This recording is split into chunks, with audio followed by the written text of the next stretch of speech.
Championship. Right, on to the next championship. It's cooking.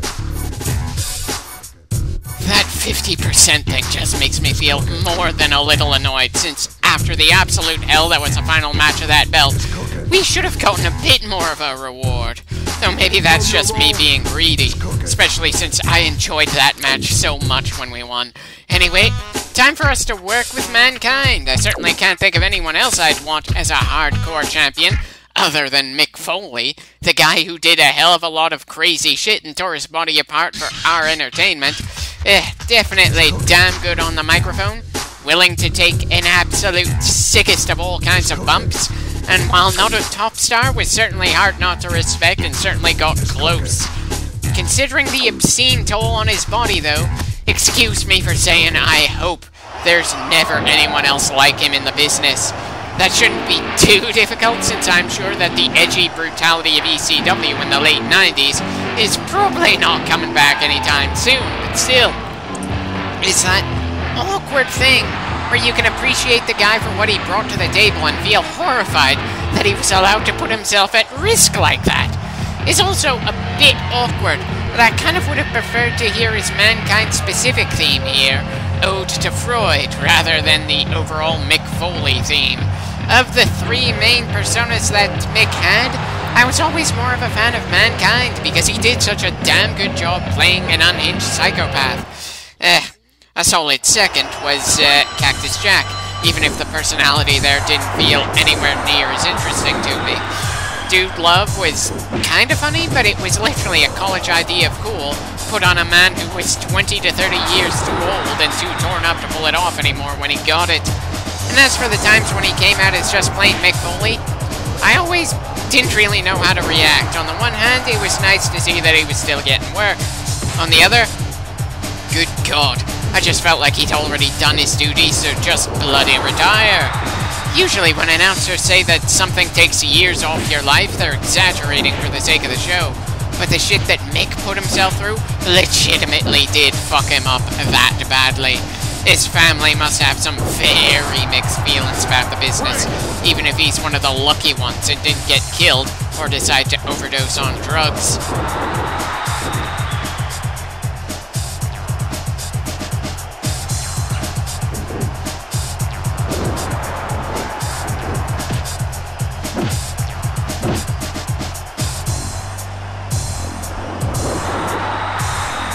I know it's probably not all that difficult for someone like Matt Hardy to lift up the likes of Mankind. Still, it doesn't change the fact that it looks like this guy is getting into a brawl with a small bear.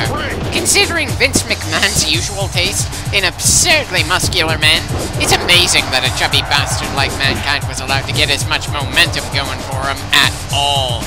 But then I suppose it wasn't until the PG era of wrestling that Vince McMahon let his control-freak nature start to get the better of him.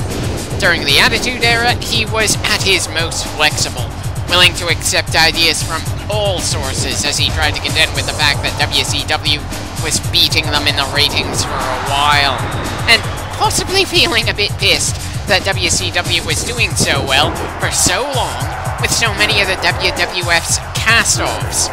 Granted, Hogan was always a good storyteller, even if he was a selfish bastard, and the NWO idea was absolutely brilliant at the start. Still, the culmination of not having any kind of endgame for the NWO story, plus the constant letting the old WWF stars dictate things all too much, was a handicap that Jay just couldn't get over at all. As much as part of me wishes that aspects of the Attitude Era would come back, the fact is that the environment in wrestling at the time was a very different beast than now. Back then, it was down to two major companies slugging it out, while various smaller promotions struggled to continue surviving, as the business just condensed more and more, trying to get more attention when WCW and the WWF were getting the lion's share of it. These days, the WWE has a pretty effective stranglehold on wrestling in the United States, and while there are other companies out there, they're generally treated as the minor leagues in comparison around here. TNA had no chance in hell due to making many of the same mistakes as WCW, right down to hiring Hogan and several of the writers from WCW. I had some hopes for AEW, but I could never really get into it. I wish I knew what it was that it was missing, but something just didn't click into place for me there, unfortunately.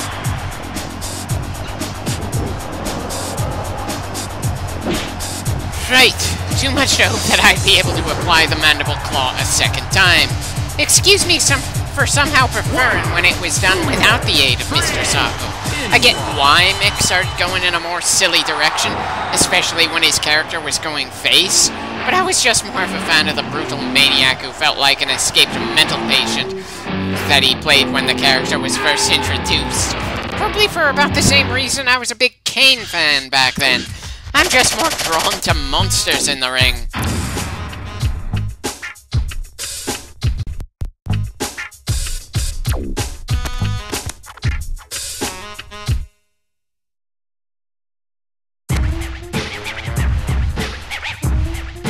Really?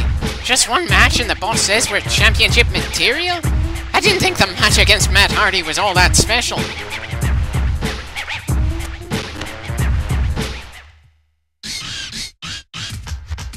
It's cooking.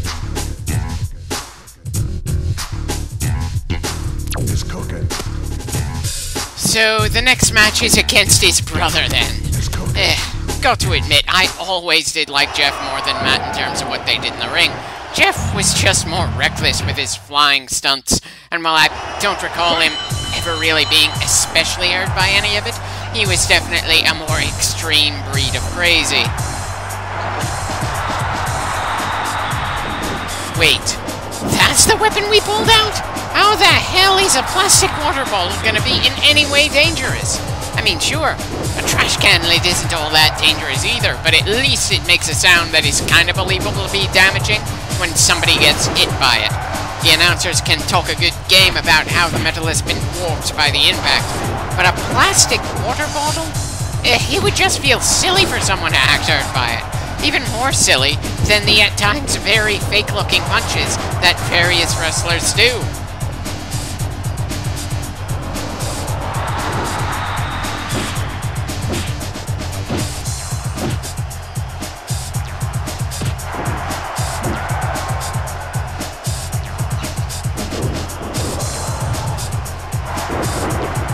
I think I have the upper hand in this one, but I'm not entirely sure just yet.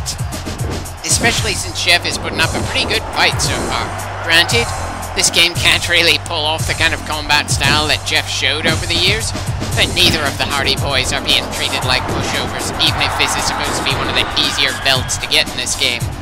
As a side note, I was not expecting a headbutt to make the guy bleed like that. It's awesome in one sense, but come on, busting a guy open shouldn't be a surprise. Give me a better sense of just how injured my opponent is at any given time.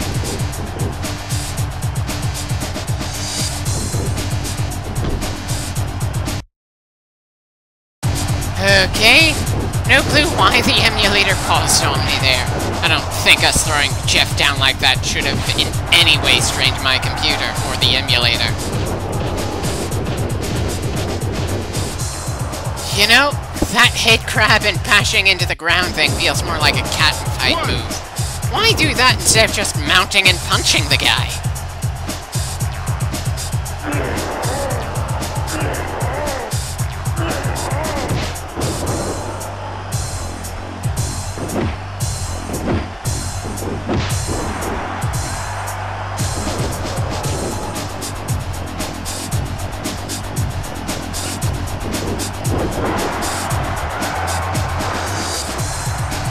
Well, at least rope breaks aren't going to be a thing in hardcore matches. That's one less annoyance when we go on offense. And it's also gonna make it more likely that we'll get a win via submission. Good thing Mankind's finisher is a submission move. Though I suppose it'll make things more annoying if the opponent gets us in plenty of submission holds. Bit of a double-edged sword there. Ah well. At least at the moment the sword is closer to the other guy than us.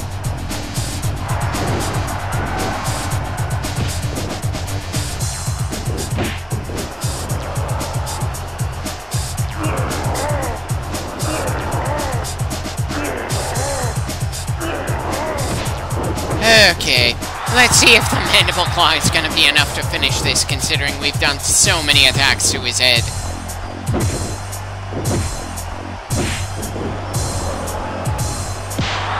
Nice try trying to avoid it, Jeff, but you're eating sock right now.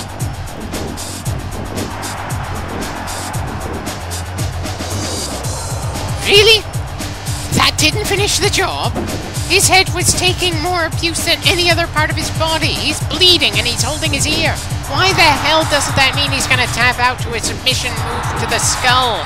And why does he stay on the ground longer if he's knocked down, but then also fights just as effectively on his feet as he was when the match initially started? I mean, sure, that would be appreciated if I was the one who was trying to make a comeback, but when I'm the one with the advantage in trying to finish things, it can be kind of annoying. Especially since, as I keep saying, there is no real way to tell just how worn down your opponent really is.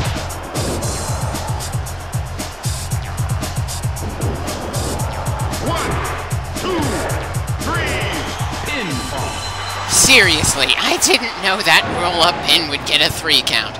I'm pretty sure this is our 15th or 16th match in this game. And again, the other N64 games had the same mechanics.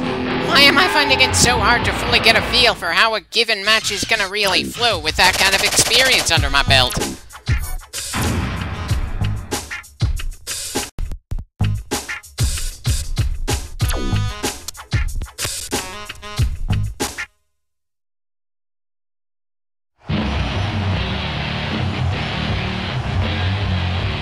For some reason, I was expecting Hardcore Holly, not Crash.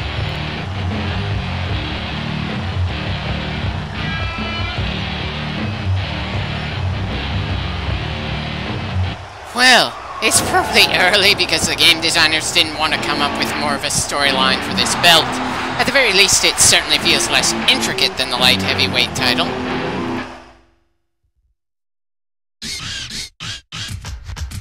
It's cooking.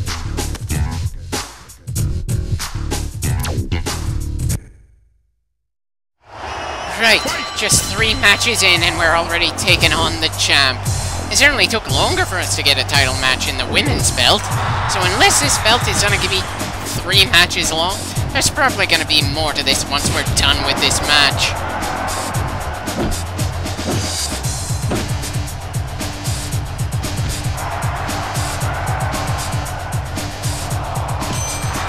Yeah, it definitely feels like it makes more sense for crotch shots when you're attacking a guy rather than a girl.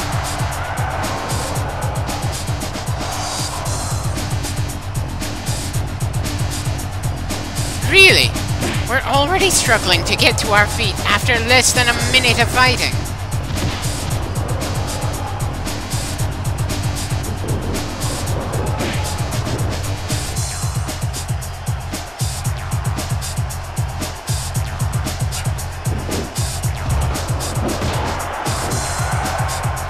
Okay, I seem to be missing a few grapples right now, and it's kind of worrying considering how close we are to our opponent. How do I not manage to grab them? Still, we're landing more hits than he is right now. We're still doing well despite my odd accuracy here.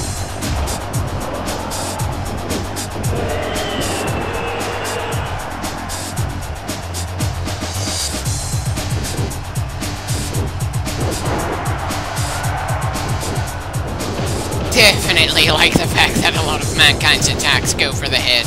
Really helps wear him down for a head-related submission.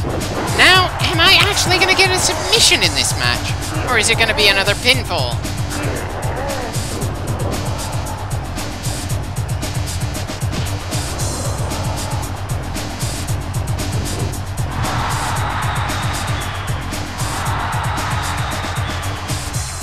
It's a hardcore match, so why the hell does our opponent want to stay in the ring when pinfalls and submissions count anywhere? Really makes it hard to fully appreciate that we can go backstage and fight in numerous environments when the AI just wants to keep it in the ring. Probably a solid reason why a lot of wrestling games after this one didn't bother giving you that kind of backstage environment to fight through. But then I'm planning on just skipping quite a number of games between this one and the first SmackDown vs. Raw when I finally get around to doing it. Not that some of those games weren't fun when I was growing up, Just that after the WCW games and WrestleMania 2000, I most definitely would prefer some very solid storytelling behind the gameplay there. I suppose WWE WrestleMania 19 had a decent enough storyline, with the player character being fired, then absolutely wrecking a WWE-owned mall and brawling multiple security guys and superstars before finally getting a match against Vince McMahon in WrestleMania itself. But I could never really stay interested enough to go from beginning to end, especially since so many of the wreck stuff missions felt so arbitrary to me and you didn't get all that much story between the start and the finish. Partly because I wanted to keep things vague enough that you could be absolutely anyone on the roster, or just a custom-made character. Whereas this game assumes your specific character for a specific belt, and then just plasters your character's sprite in their place if you happen to make a choice the game designers didn't expect, with the truly massive roster available.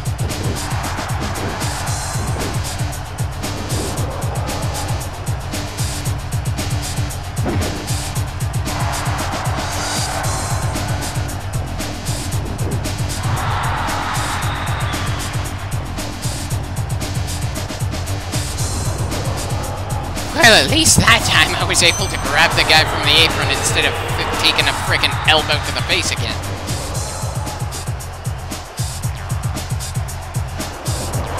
Okay, always feels like a surprise when either character does a counter to me.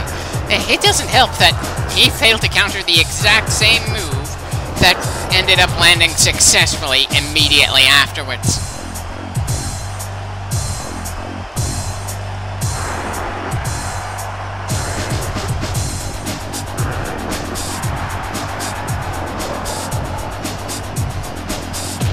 Definitely causing a lot of head trauma to get the win in this belt, that's for sure.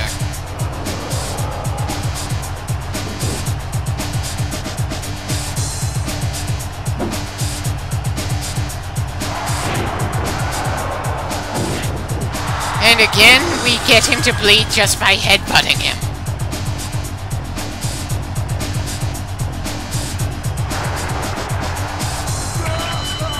Right. So we gave up to a standard grab to the neck from behind thing instead of our special move. I suppose I should be annoyed by that, but hey, a win is a win, especially when said win earns us the hardcore title.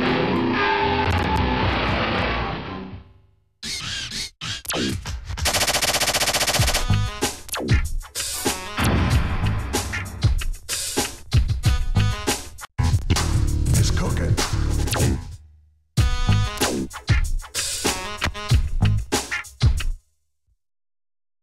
Ah yes, the very thing I mentioned back in the previous belt for why the hardcore title ended up becoming a gag belt.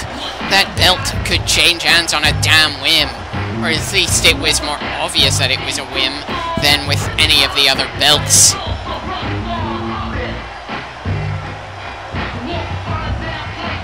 And what's to prevent someone from just hitting the champ with a car between stadiums, stealing his belt, and never revealing him or herself after effectively stealing it so nobody ever challenges for it? Anyway, seems there's a bit of a text error here. Vince probably shouldn't have been mentioned twice, but it's not that it really matters. It's time to do our first title defense for this belt against D'Lo Brown. I really wish I remembered more about this guy, but aside from being a member of the Nation of Domination and being the person that OSW Reviews complains about for repeated booking decisions, I don't remember much about him. There are worse wrestlers out there, but he just never really clicked with me, especially since there were some extremely amazing wrestlers around him at the time. Is it sad that I somehow remember Ahmed Johnson better than D'Lo Brown? Anyway, this brawl is probably going to be the last fight of the clip.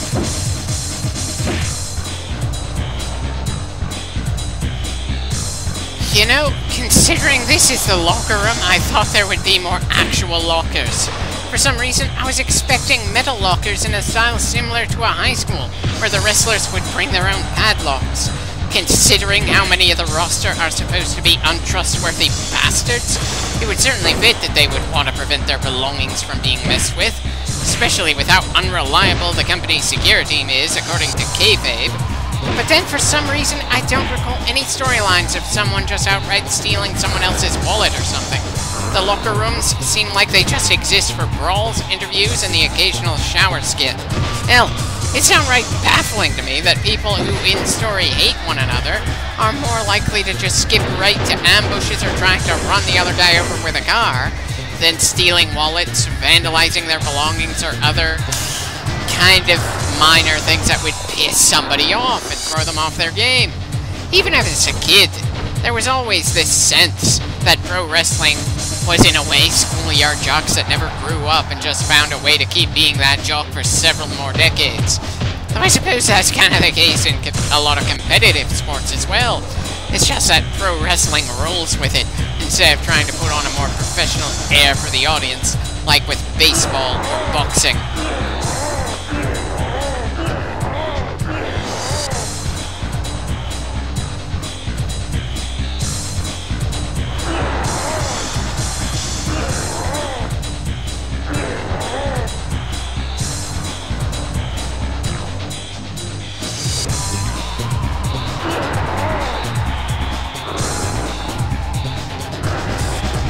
Look, there's no referee here. Why do we keep having to break the submission hold if we're just gonna get back down and apply it again? It's also kind of funny that the moves that pro wrestling typically treat as wrist holds are match finishers in the UFC. Possibly one of the reasons why Vince wasn't convinced that the UFC would be in any way profitable. Yet he somehow thought that WWE Films and the Bodybuilding Federation thing were going to be major hits. Yikes, how did the man become a billionaire?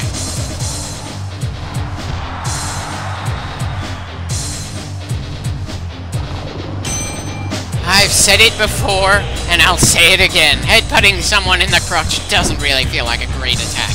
Just, what's wrong with a simple stomp or drop at your knee? Those are hard parts of your body as well, and you're less at risk of accidentally stabbing yourself in the eye with their zipper or jarring your own fragile nose against their more firm pelvic bone, even if there's some sensitive stuff down there to strike.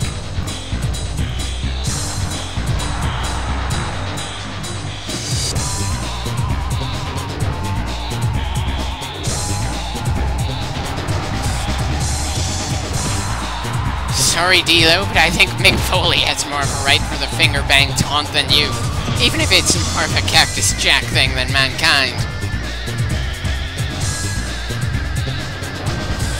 1, 2, 3.